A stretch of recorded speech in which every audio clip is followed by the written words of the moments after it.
अदनान को यकीन नहीं आ रहा, मैं भी अदनान को बता रहा था। एक ब्रेकिंग न्यूज है दोस्तों, बेहतरीन, लजीज, मियारी, साफ सुथरा खाना इतनी कम कीमत पर कि आपको यकीन नहीं आएगा। चाय 1 रुपया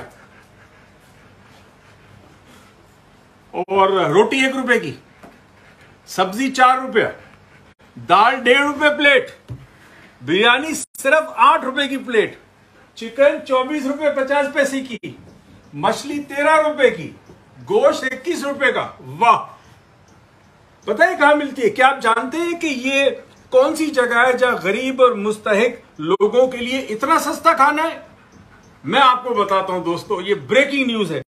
ये जगह पाकिस्तान की कौमी असेंबली की कैंटीन है, जहां पाकिस्तान के गरीब नुमाइंदे जो मुंतखब होकर असेंबली में जाते हैं, उनके लिए पाकिस्तान के अमीर अवाम के ऊपर टैक्स लगाकर उस टैक्स के पैसे से 1 रुपए में रोटी, 8 रुपए के अंदर बिरयानी दी जाती है।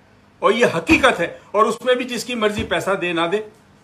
तो अब एक काम करें, आप चाहते ना खाना इतना सस्ता आपको मिले, तो सिर्फ एक काम करें, अगले इलेक्शन में खड़े हो, इलेक्शन लड़े, जीते, असेंबली में जाए और 1 रुपए की रोटी और 1 रुपए की चाय आपके लिए होगी।